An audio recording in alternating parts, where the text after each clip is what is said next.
नमस्कार मित्रों, चैनल रचना संसार में आपका स्वागत है।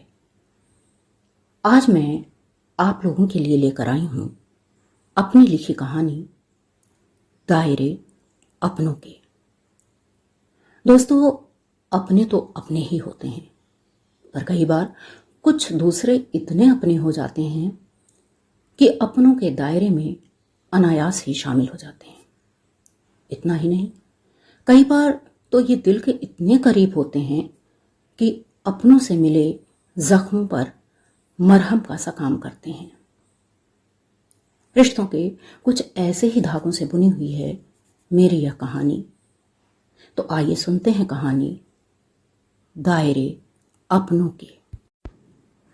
अरे सुनती हो?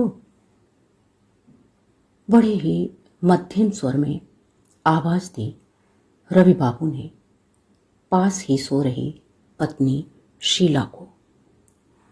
हाँ, क्या बात है? ऊनीली आवाज में शीला जी बोली। यही सोच रहा था कि नीतू ने ऐसा क्यों कहा। रवि बाबू के स्वर में गहरा क्षोभ था। ओहो, यह भी कोई सोचने का समय है। शीला जी झल्लाई। कितने बज रहे हैं? 2 बज रहे हैं। बड़ी देर से जाग रहा हूं। जो बहुत परेशान हो गया तभी तुम्हें जगाया है। निरीह से रवि बाबू बोले। शीला जी उठ बैठी। पति की व्यथा वह समझ रही थी। व्यथित तो वह भी थी, किंतु अपनी भावनाओं को संयमित करना वह जानती हैं।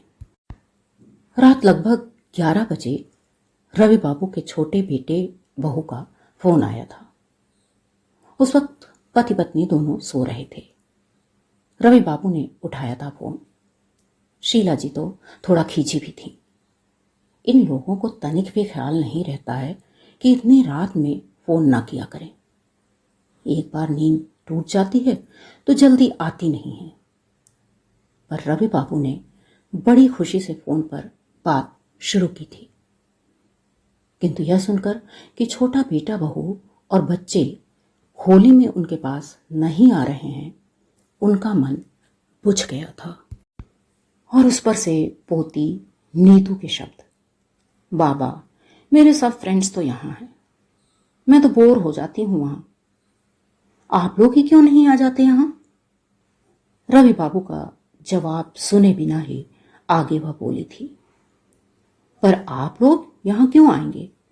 आप लोग तो पहले बड़े पापा मम्मी के पास जाएंगे। हमेशा ही आप लोग पहले वहां जाते हैं तभी यहां आते हैं। रवि बाबू कुछ और नहीं बोल पाए थे। उनका मन खिन्न हो गया था। क्या नीतू इतनी बड़ी हो गई थी? अभी कल तक तोतली बोली में बोलने वाली नीतू दुनियादारी की बातें करने लगी थी। शीला जी बोली थी, यह नीतू नहीं, नीतू के मम्मी पापा बोल रहे हैं। बच्चे तो वही कहेंगे ना जो वे सुनेंगे। अच्छा छोड़िए भी ये सब बातें और सो जाइए, कल सुबह बात करेंगे। यह कहकर शीला जी तो सो गई थी, किंतु रवि बाबू की आंखों की नींद उड़ गई थी। नीतू के शब्द उनके दिल पर हथौड़े बरसा रहे थे। रवि बाबू के 2 बेटे और 2 बेटियां हैं। सबके शादी ब्याह हो गए हैं, सब बाल बच्चे वाले हैं, सब अपनी अपनी गृहस्थी में खुश हैं। बेटे दोनों बाहर हैं, बेटियां दोनों इसी शहर में हैं। छुट्टियों और तीज त्योहारों पर बेटे बहुएं और बच्चे घर आते हैं। बीच बीच में पति पत्नी दोनों ही बेटों के पास चले जाते हैं। बेटियां भी आती जाती रहती हैं, और सच पूछो तो उनके सुख दुख में बेटियां ही साथ होती हैं। दूर रहकर बेटे बहू कर भी क्या सकते हैं? रहने को तो वे बेटे बहुओं के साथ भी रह सकते हैं, परंतु अपनी जमीन को छोड़ना इतना आसान तो नहीं है। जहां जिंदगी बीती हो वही घर अपना लगता है। अभी तक होली दीपावली दोनों बेटे घर पर अम्मा बाबूजी के साथ ही मनाते रहे हैं। इस बहाने दोनों भाइयों के परिवारों का एक दूसरे से मिलना हो जाता है। किंतु अब उनके बच्चे बड़े हो रहे हैं, उनकी पढ़ाई का भी ख्याल रखना पड़ता है। सो इधर कुछ दिनों से त्योहारों पर भी सबका साथ रहना मुश्किल हो रहा है। क्योंकि इस बार बड़े बेटे को छुट्टी मिलने में दिक्कत हो रही थी, सो उसने प्रस्ताव रखा था कि अम्मा बाबूजी और छोटे भाई का परिवार सभी उसके पास आ जाएं। होली के बाद छोटे भाई का परिवार लौट जाएगा और अम्मा बाबूजी उनके पास ही रह जाएंगे। रवि बाबू को प्रस्ताव अच्छा लगा था और उन्होंने सहर्ष सहमति दे दी थी। किंतु शीला जी ने शंका व्यक्त की थी कि शायद छोटा बेटा बहू इसके लिए तैयार ना हो, और हुआ भी यही। उन्होंने तमाम कारण बताकर बड़े भाई के यहां जाने में अपनी असमर्थता जाहिर की थी। रवि बाबू को इससे बड़ा धक्का लगा था। उनके लिए तो आज भी दोनों बेटे वही बच्चे थे जो साथ साथ खेलते कूदते लड़ते झगड़ते बड़े हुए थे। समझदार हुए तो दोनों के बीच ऐसा अपनापन था कि एक के बिना दूसरे का काम न चलता। किंतु दोनों का विवाह होते ही धीरे धीरे जाने कहां चला गया यह अपनापन, कहां खो गई वह आत्मीयता। अपनी इस सोच में रवि बाबू यह भूल रहे थे कि पहले दोनों भाई एक ही परिवार की दो इकाइयां थे, पर अब वे दो अलग परिवारों का प्रतिनिधित्व कर रहे थे।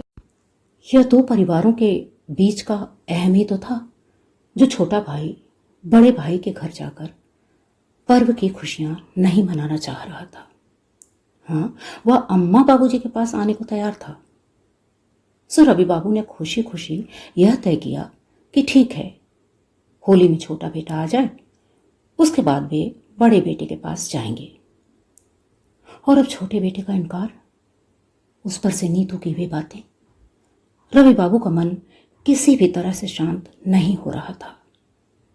ऐसे में नींद कहां से आती। वैसे ही उच्च रक्तचाप के मरीज हैं वे, ज्यादा सोचते हैं तो मन घबराने लगता है। ऐसे में पत्नी ही उन्हें तसल्ली देती है। सो आज रात भी जब मन उद्विग्न हुआ तब उन्होंने पत्नी को जगाया। फिर काफी देर तक रवि बाबू और शीला जी बच्चों की ही बातें करते रहे। बातें करते करते कब आंख लग गई पता नहीं लगा। दरवाजे पर हो रही दस्तक से आंख खुली तो रवि बाबू ने देखा, अरे 6:30 बज गए, देर हो गई उठने में। बाबा दरवाजा खोलिए, देखिए तो पापा मेरे लिए क्या लाए हैं। रिंकी की कोमल आवाज रवि बाबू के कानों में पड़ी। उठकर उन्होंने दरवाजा खोला तो सामने रिंकी खड़ी थी, हाथों में एक पिचकारी लिए हुए। बोली, इससे मैं आप पर रंग डालूंगी और नीतू दीदी पर भी। कब आएंगे नीतू दीदी और मोनू दादा? वे अब होली में नहीं आ रहे हैं बेटा। एक गहरी सांस ली रवि बाबू ने। क्यों क्यों नहीं आएंगे वे? 6 वर्षीय रिंकी की बात का जवाब नहीं था रवि बाबू के पास।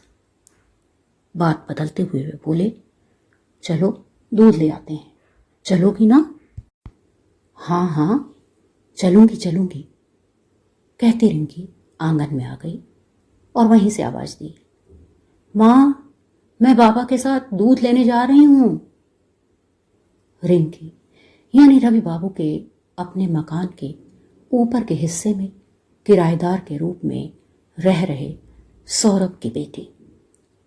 रवि बाबू के मकान के इस हिस्से में हमेशा ही कोई न कोई परिवार किराएदार के रूप में रहता रहा है। इससे उन्हें घर छोड़कर बेटों के पास जाने में सुविधा रहती है और यहाँ रहने पर अकेलापन नहीं लगता है।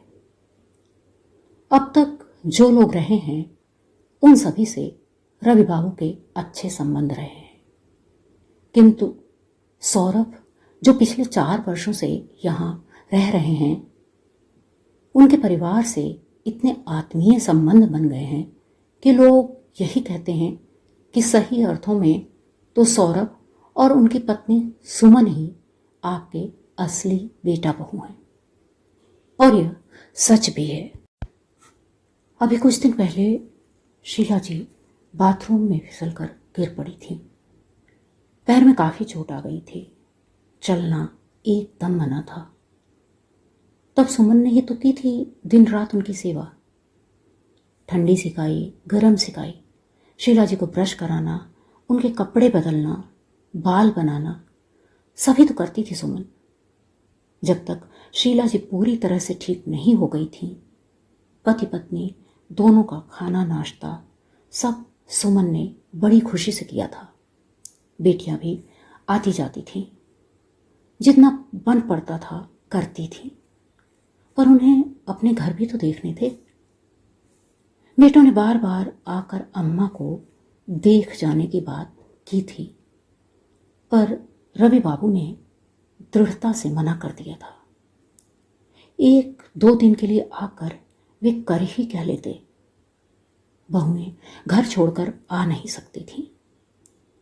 ऐसे में सौरभ और सुमन ही तो उनका सहारा बने थे।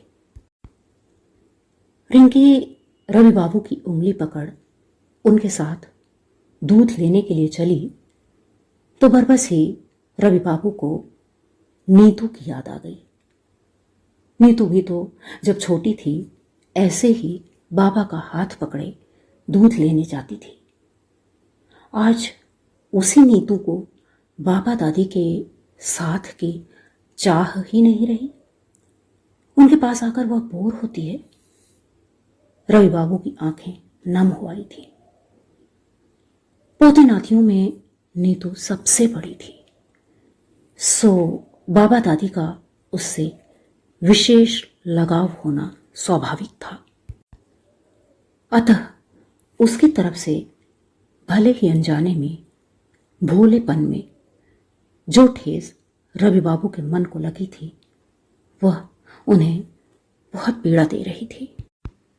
दूध लेकर वापस घर आए तो शीला जी नहा धोकर पूजा की तैयारी कर रही थीं।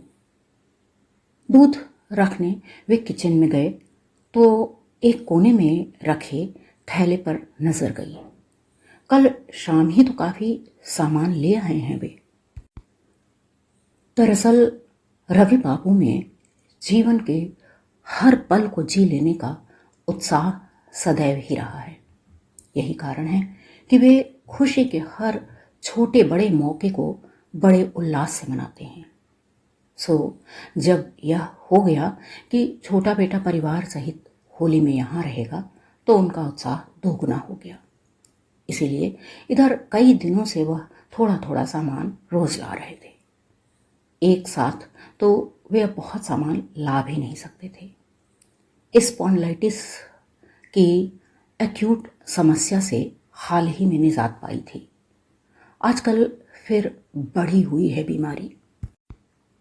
शीला जी पूजा कर रही थी, सो रवि बाबू ने ही चाय बना ली और अपनी चाय लेकर अखबार पढ़ने बैठ गए। पर मन खबरों में नहीं लग रहा था। अब तो बड़ी उहापोह में थे वे। क्या करें क्या ना करें, बड़े बेटे के पास चले जाएं या यहीं रहें। तुरंत उन्होंने बड़े बेटे को फोन मिलाया और बताया कि छोटा भाई नहीं आ रहा है यहाँ। बड़े बेटे ने फौरन कहा, इसमें परेशान होने की क्या बात है, आप लोग यहीं आ जाइए, मैं अपनी गाड़ी ड्राइवर के साथ भेज दूंगा, रास्ते में कोई दिक्कत नहीं होगी। जितनी सहजता से बड़े बेटे ने बात कही थी, उस पर अमल करना रवि बाबू के लिए उतना सहज नहीं था। सो उन्होंने बेटे से रात में अपना कार्यक्रम बताने के लिए कहकर फोन रख दिया। शीला जी पूजा करके उठी तो रवि बाबू ने उन्हें बताया कि बड़ा बेटा उन्हें अपने पास बुला रहा है। अरे भाई, अभी तो समय है, देखते हैं कि हम कहाँ रहेंगे, कहकर शीला जी अपने कामों में लग गईं। थोड़ी ही देर में सुमन नीचे आई, एक थाली में कुछ लिए हुए। पीछे पीछे रिंकी भी थी।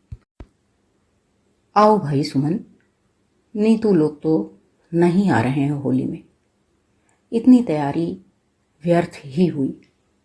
तुम्हें भी शीला ने पापड़ चिप्स बनवाकर खूब परेशान किया, रवि बाबू बोले। सुमन रवि बाबू के स्वर में छिपी उदासी पहचान गई थी। बोली, अच्छा पहले लीजिए गरम गरम इडली सांभर खाइए, आपकी प्यारी रिंकी की फरमाइश पर बना है। आफत कर दी इसने कि पहले ले चलो बाबा दादी को खिलाओ। अरे क्यों परेशान होती हो सुमन, हम ब्रेड मक्खन का नाश्ता कर लेते। किचन से कमरे में सुमन के पास आकर शीला जी बोली, वह तो आप रोज ही खाती हैं, आज यह खाइए। और इसमें परेशानी कैसी? घर में कुछ खास बने और सब मिलकर खाएं तो खाने का मजा बढ़ जाता है। क्यों बाबूजी, मैं गलत तो नहीं हूं ना? सुमन मुस्कुरा रही थी। कितनी सहजता से सुमन ने दो घरों को एक कर दिया था। सौरभ और रवि बाबू के परिवारों के मिलने से एक नए परिवार का जन्म हुआ था। सौरभ अपने माता पिता के अकेले बेटे हैं। उनके विवाह के बाद उनकी मां ने बेटे बहू के साथ ही रहना पसंद किया। पिता बाहर नौकरी करते हैं। रिंकी के लिए अपने बाबा दादी और रवि बाबू और शीला जी में कोई फर्क नहीं था। रवि बाबू के अपनों के दायरे में सौरभ का परिवार इतनी सहजता से कब शामिल हो गया, कोई न जान पाया। हाँ, अब सब इसे महसूस करते हैं। सुमन ने शीला जी की ओर मुखातिब होकर कहा, तो छोटी भाभी लोग नहीं आ रहे हैं? नहीं सुमन, सबकी अपनी मजबूरियां हैं। अब बाबूजी मन बना रहे हैं कि बड़े बेटे के पास ही होली मनाएं। शीला जी बोली, अरे तो आप लोग जा रहे हैं?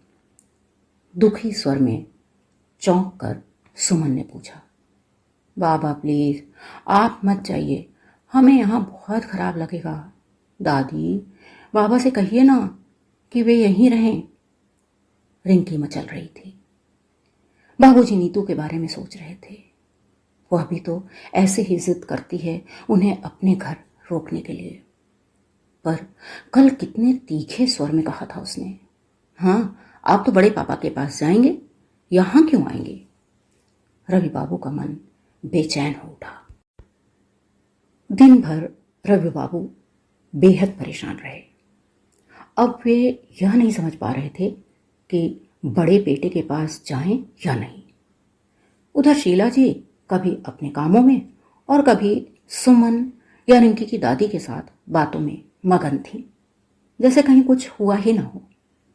रवि बाबू को शीला जी से ईर्ष्या होती है कि वे जल्दी विचलित कैसे नहीं होती हैं। ऐसा नहीं है कि भावनात्मक स्तर पर उन्हें दुख नहीं पहुंचता है, किंतु वे इससे जल्दी ही उबर जाती हैं, जबकि रवि बाबू देर तक उसमें उलझे रहते हैं। शाम चाय पीते हुए रवि बाबू ने पत्नी से कहा, तो क्या किया जाए? सोचता हूं बड़े बेटे के घर ही चले चलते हैं। नहीं, अब हम जहां भी जाएंगे होली के बाद ही जाएंगे। बड़ा अपने पास बुला रहा है, छोटा अपने पास। एक के पास जाएंगे तो दूसरा नाखुश होगा, सो हम यहीं रहेंगे, शीला जी कह रही थी। और रवि बाबू सोच रहे थे कि क्या माता पिता भी बच्चों के लिए प्रेस्टीज इशू बन जाते हैं। रवि बाबू का कोई जवाब न पा शीला जी बोली, क्या सोचने लगे? कुछ नहीं, सोच रहा था कि क्या त्योहार पर इस बार हम लोग अकेले रहेंगे? रवि बाबू बोले, अरे बाबूजी, हम लोगों के रहते आप लोग अपने को अकेला महसूस करते हैं? उनकी बात का जवाब दिया सुमन ने, जो अभी अभी नीचे आई थी। नहीं नहीं, ऐसी बात नहीं है, रवि बाबू थोड़ा झेपते से बोले। सचमुच बाबूजी, आप लोग चले जाते तो हमें बहुत खराब लगता, पर हम आपको रोक भी तो नहीं सकते थे। हाँ, अब आप नहीं जा रहे हैं तो हमें बहुत बहुत अच्छा लगेगा। आपकी रिंकी तो झूम उठेगी यह जानकर। सुमन का स्वर भावुक हो आया था। मम्मा, मैं जान गई हूं कि अब बाबा दादी नहीं जा रहे, वो यहीं रहेंगे होली में। बेहद उल्लास भरा स्वर था रिंकी का। कब चुपके से रिंकी नीचे आ गई थी, किसी को पता नहीं लगा था। हंसती हुई रिंकी रवि बाबू की गोद में जा बैठी थी। उनके गले में बाहें डाल रिंकी बोल रही थी, थैंक यू बाबा, आप कितने अच्छे हैं। आप और दादी चले जाते तो हमें बिल्कुल भी अच्छा नहीं लगता। नीतू दीदी और बड़े पापा को हम मना लेंगे, है ना बाबा? रिंकी की खुशी छलकी पड़ रही थी और रवि बाबू उसे खुश देखकर खुश हो रहे थे। उन्हें लग रहा था जैसे उनकी बाहों में सारा संसार सिमट आया था। तो यह थी मेरी कहानी, दायरे अपनों के। आशा है पसंद आई होगी। फिर मिलेंगे इसी चैनल पर एक नई कहानी के साथ। तब तक के लिए विदा। आपका दिन शुभ हो। धन्यवाद।